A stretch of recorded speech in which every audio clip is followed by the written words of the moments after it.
আন্তঃমহাদেশীয় ক্ষেপণাস্ত্র দিয়ে ভয়ঙ্কর প্রতিশোধ পুতিনের, জেলেনস্কির মাথায় হাত। আসসালামু আলাইকুম সুপ্রিয় দর্শক, আমি সাথে আছি মোহাম্মদ ইব্রাহিম খলিল সুমন। ইউক্রেনকে লক্ষ্য করে প্রথমবারের মতো আন্তঃমহাদেশীয় মিসাইল বা ক্ষেপণাস্ত্র ছুড়েছে রাশিয়া। বৃহস্পতিবার ২১শে নভেম্বর ভোরে ইউক্রেনের পূর্বাঞ্চলীয় নিপ্রো শহরে এ হামলা চালানো হয়। রাশিয়া ইউক্রেনের মধ্যে চলমান যুদ্ধে এই প্রথম আন্তঃমহাদেশীয় ক্ষেপণাস্ত্র ব্যবহার করছে রাশিয়া। ইউক্রেন মার্কিন নির্মিত এটিএসিএমএস ক্ষেপণাস্ত্র দিয়ে রাশিয়ায় হামলা করার পরপরই মস্কো এ ধরনের অত্যাধিক শক্তিশালী আন্তঃমহাদেশীয় ব্যালিস্টিক ক্ষেপণাস্ত্র তথা আইসিবিএম দিয়ে হামলা চালিয়েছে। এর মধ্য দিয়ে ইতিহাসে প্রথমবারের মতো যুদ্ধক্ষেত্রে শক্তিশালী এই ক্ষেপণাস্ত্র ব্যবহার করা হলো। তাই এই হামলাকে নজিরবিহীন বলছেন বিশেষজ্ঞরা। শুধু নজিরবিহীনই নয়, আইসিবিএম ব্যবহারের মধ্য দিয়ে ২.৫ বছরের বেশি সময় ধরে চলা ইউক্রেন যুদ্ধে সম্পূর্ণ অর্থে নতুন মাত্রা যোগ হলো। ইউক্রেনীয় বিমান বাহিনী জানিয়েছে, মিসাইলটি ছোড়া হয়েছে রাশিয়ার আস্ট্রাখান থেকে। ভোলোগোরোদের দক্ষিণ পূর্ব দিকের এই অঞ্চলটি কাস্পিয়ান সাগরের পাশে অবস্থিত। ইউক্রেনের বিমান বাহিনী জানিয়েছে, রাশিয়া তাদের দানিপ্রো অঞ্চলের দোকানপাট এবং গুরুত্বপূর্ণ অবকাঠামো লক্ষ্য করে ভোররাত্রে এই হামলা চালায়। তবে এতে তাদের অবকাঠামো কতটা ক্ষতিগ্রস্ত হয়েছে সে বিষয়টি স্পষ্ট করেনি ইউক্রেনের কর্তৃপক্ষ। এছাড়া শক্তিশালী এই আন্তঃমহাদেশীয় মিসাইলটি আটকানো হয়েছে কিনা তাও জানায়নি তারা। তবে রাশিয়ার ছোড়া ৬টি KH-১০১ ক্রুজ মিসাইল ভূপাতিত করার দাবি করেছে ইউক্রেনের বাহিনী। আইসিবিএম মূলত পারমাণবিক অস্ত্র বহনের জন্য ব্যবহার করা হয়।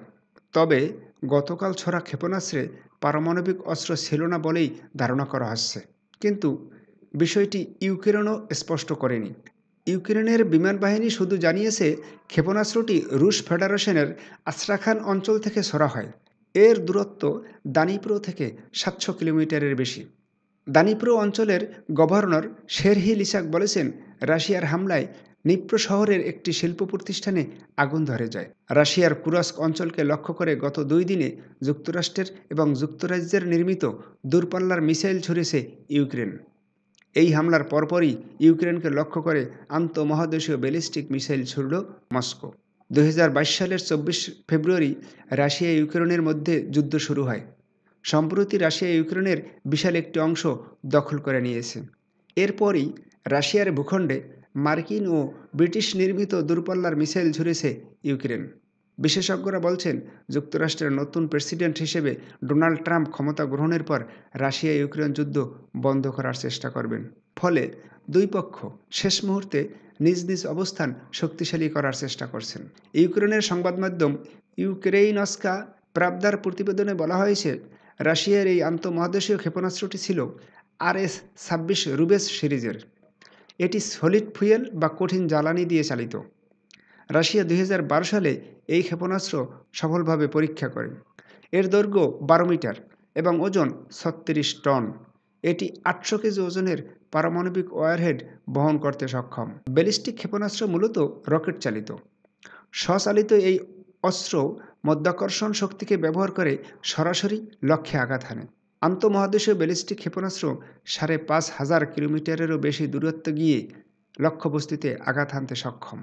মার্কিন থিঙ্ক ট্যাঙ্ক প্রতিষ্ঠান centre for strategic and international studies CSIS বলছে, যুক্তরাষ্ট্র এবং রাশিয়ার মধ্যকার পারমাণবিক অস্ত্র হ্রাস চুক্তি নিউ স্টার্ট অনুযায়ী R-২৬ ক্ষেপণাস্ত্রকে আইসিবিএম হিসেবে মনে করা হলেও এটি মাঝারি পাল্লার ব্যালিস্টিক ক্ষেপণাস্ত্র শ্রেণীতে পড়ে।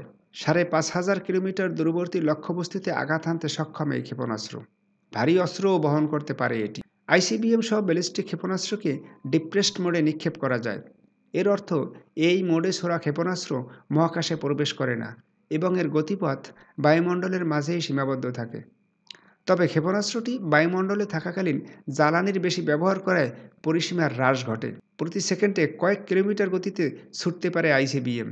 সামরিক সূত্র অনুযায়ী, রাশিয়া থেকে যদি কোনো আন্তঃমহাদেশীয় ব্যালিস্টিক ক্ষেপণাস্ত্র ছোড়া হয়, তাহলে যুক্তরাষ্ট্রের ভূখণ্ডের লক্ষ্যবস্তুতে পৌঁছাতে এই ক্ষেপণাস্ত্রটির সময় লাগবে মাত্র ৪০ মিনিট। রাশিয়ার আস্ট্রাখান অঞ্চল থেকে ইউক্রেনের দিনিপ্রো শহরের দূরত্ব ৭০০ কিলোমিটারের কিছু বেশি। ইউক্রেনের বিমান বাহিনী বলেছে, বৃহস্পতিবার রাশিয়া থেকে ছোড়া ক্ষেপণাস্ত্রটি দিনিপ্রো শহরে পৌঁছাতে সময় নিয়েছে মাত্র ১০ মিনিট।